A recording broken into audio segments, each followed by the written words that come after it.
dia faly mandroso ao an-tokantranonareo indray tompoko vavy sy tompoko lahy izay eto amin'ny fandaharana salangalanga amin'izao alakamisy fa 8 ny volana desambra 2024 izao.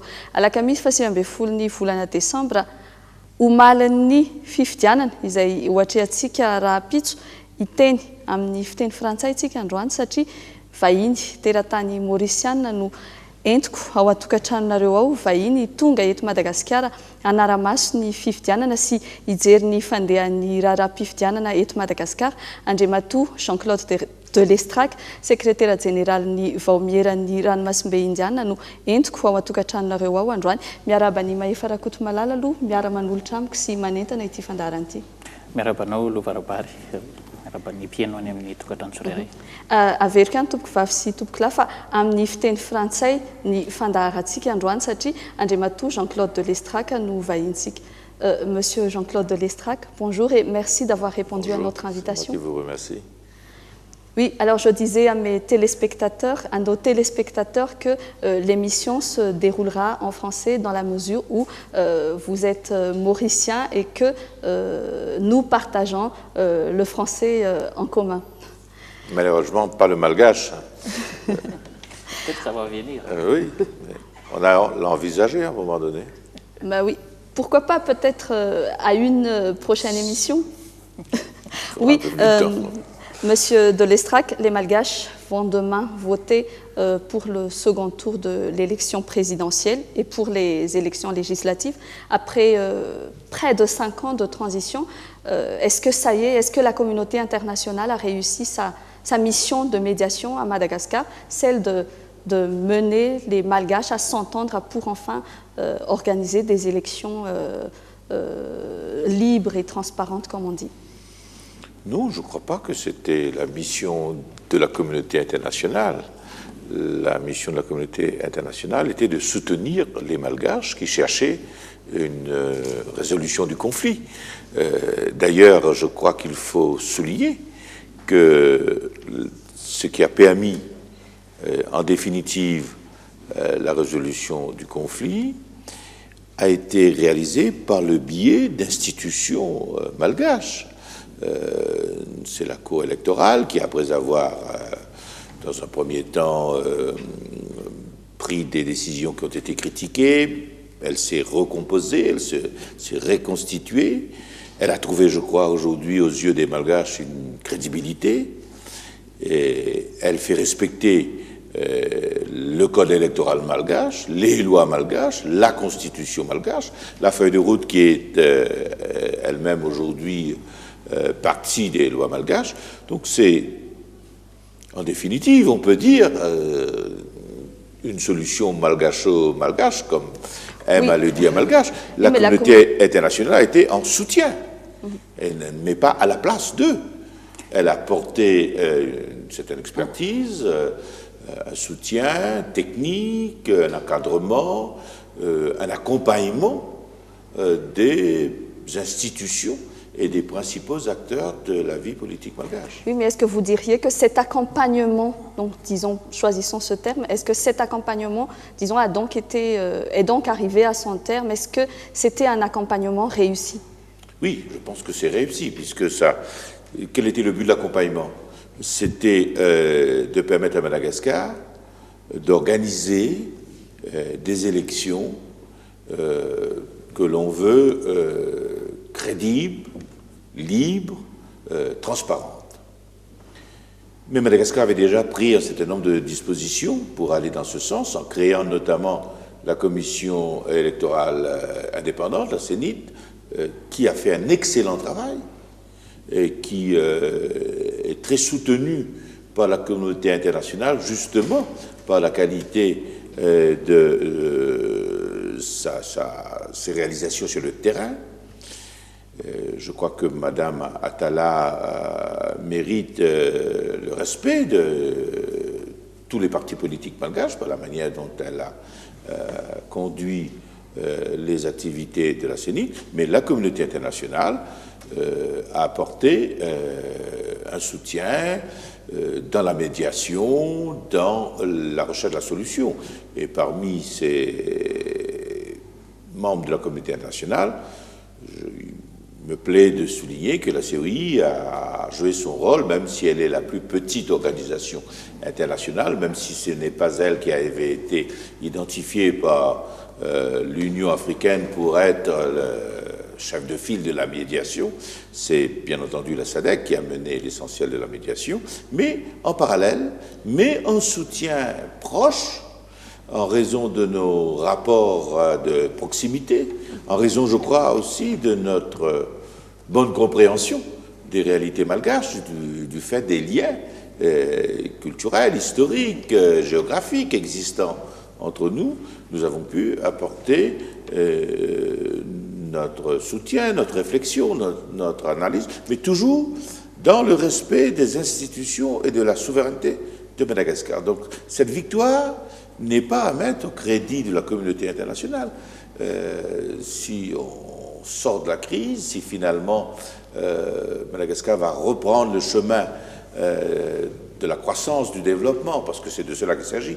Une élection n'est pas une fin en soi, c'est un début, c'est un nouveau livre, c'est un nouveau chapitre qui va s'ouvrir, nous l'espérons, pour Madagascar. Et d'ailleurs, le rôle de la communauté internationale ne devrait pas s'arrêter là. Au lendemain des élections, les problèmes des Malgaches ne vont pas disparaître. Il faudra continuer à soutenir, à accompagner Madagascar vers ce retour vers la croissance et le développement. Mais c'est un accompagnement conditionnel quand même. Si, je veux dire, si l'accompagnement n'aurait jamais été déclenché, si ce n'était pas la formule qui était le mieux pour la communauté internationale. Ce n'est pas une formule qui est mieux pour la communauté internationale, c'est une formule démocratique. Les règles, la démocratie, elle s'applique de la même manière partout. Ouais, on voit par exemple que la CENIT ne prend jamais de grosses décisions sans se référer à la PNUD, aux gens de la PNUD par exemple. Mais pas des décisions stratégiques. C'est-à-dire, pourquoi? Parce qu'il y a un financement de la communauté internationale conséquent à la CENIT. À partir de ce moment, la CENIT, à son conseil d'administration, décide un certain nombre de choses en toute souveraineté et indépendance, mais la communauté internationale qui finance le processus dans le but d'aider à ce que ce processus soit totalement crédible, transparent, et que les moyens d'organiser les élections nécessitent des moyens considérables que la CENIT n'avait pas. Pas suffisamment, en tout cas, même si l'État malgache a fait sa part. Mais à partir du moment où la communauté internationale s'est déclarée prête à soutenir le processus, sur la base du fait que ce processus va être un processus crédible, libre, transparent, allant dans le sens d'une démocratie pleine et entière, c'est évidemment le rôle de la communauté internationale de veiller à ce que tel soit le cas. Maintenant, pas seulement en vertu de ce que la communauté internationale souhaite, mais en vertu des lois malgaches. Oui. Vous avez parlé de la COI, l'application de la COI. La COI est arrivée, effectivement, on a commencé effectivement à voir la COI avec votre arrivée. Est-ce que c'était une volonté de la part de la COI de rester en dehors de la scène, ou est-ce que c'est vous qui avez la volonté de s'intégrer dans la résolution de la crise malgache? Deux questions. La première, il n'y avait jamais eu de volonté de la COI d'être en retrait, et la COI n'a jamais été en retrait. La COI, vous vous en souviendrez, la feuille de route a été rendue possible grâce à l'implication, le rôle de la COI. À l'époque, moi, j'y étais pas encore. C'est l'ancien président du conseil d'administration de la COI, le ministre des Affaires étrangères de Maurice, le docteur Arvin Boulel, mon prédécesseur Calix Dauphet des Seychelles, qui avait participé activement, et au dernier moment, tout a failli capoter, tout avait capoté. Et un certain nombre de participants aux discussions de la feuille de route quittaient la salle. Et il a fallu la diplomatie de l'ancien ministre pour amener tout le monde autour de la table et finalement obtenir la signature des uns et des autres. Et qu'est-ce qui a fait justement que ça a failli capoter et que ça a quand même pu reprendre? Est-ce que c'était le fait que justement vous parliez de proximité entre Madagascar et Maurice, de compréhension mutuelle? Certainement, certainement. C'est ce qui va faire aussi cette montée en puissance de la COI au fil du processus. D'une part, à ce moment-là, bon, c'est clair que la proximité, la compréhension, les affinités ont aidé à calmer les choses. Dans une médiation, c'est absolument indispensable. Il faut pouvoir se connaître, pouvoir se parler. Il faut non pas seulement parler la même langue, mais il faut parler le même langage. Il faut se comprendre. Et là, ça a été possible dès ce moment-là. Ensuite, il faut reconnaître que la feuille de route, les Malgaches eux-mêmes, les partis politiques malgaches, ont accepté la médiation de la SADC. À partir de ce moment-là, par la force des choses, la COI était en second plan. Et c'est la SADC qui a mené la négociation. Ce qui n'a pas empêché la COI, parallèlement, à prendre un certain nombre d'initiatives. Vous savez que les premières rencontres organisées entre les deux protagonistes de la crise, le président de la transition Radjoel et l'ancien président Ravaloman, les rencontres ont eu lieu grâce à l'initiative du président du conseil d'administration de la COI d'alors, le président Michel, aux Seychelles. Et au fait, à cette occasion-là, il y a eu deux négociations parallèles. Moi, je l'ai vécu, j'étais là, j'ai bien senti que la SADC ne souhaitait pas beaucoup une implication de la COI dans la négociation, allons dire, officielle. Mais en même temps, on sentait que tout ça allait droit au mur, ce qui nous a poussé à mener une diplomatie parallèle, on peut dire, non pas en contradiction avec ce que faisait la SADC, mais en complément de ce qu'a fait la SADC. Et je crois que à la fin, nos amis, les uns et les autres, ont bien compris que la COI avait un rôle peut-être plus important à jouer, et qu'il fallait écouter davantage la voix des voisins. Mais justement, quand vous parlez de la voix des voisins, est-ce que vous diriez, parce que presque 5 ans de crise, c'est quand même lent, est-ce que vous diriez que la barrière de la langue, justement, et je dirais peut-être une certaine incompréhension entre Madagascar et la plupart des pays de la SADC, est-ce que c'est ça qui a fait que cette crise ait duré aussi longtemps, presque 5 ans? C'est aux autorités malgaches de le dire, mais j'ai l'impression qu'il y a une réponse dans votre question, puisque vous identifiez la question de langue comme étant possiblement une contrainte, une difficulté additionnelle. Peut-être, même si le principal médiateur, l'ancien président Joachim Chissano, maîtrise le français. Peut-être une différence de culture aussi. Mais bien sûr, différence de culture, des différences d'histoire. Je crois que des amis ont pris un certain temps pour comprendre que les schémas qui peuvent s'appliquer sur le continent ne peuvent pas s'appliquer de la même manière dans un pays comme Madagascar qui a une culture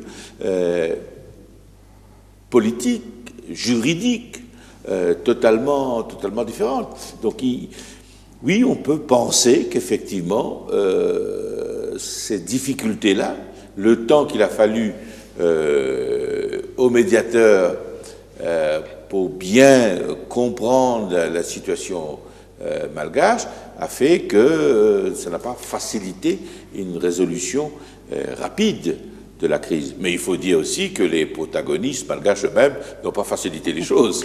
Oui. Ils ont peut-être profité aussi justement de certaines de ces barrières. On peut dire ça, oui.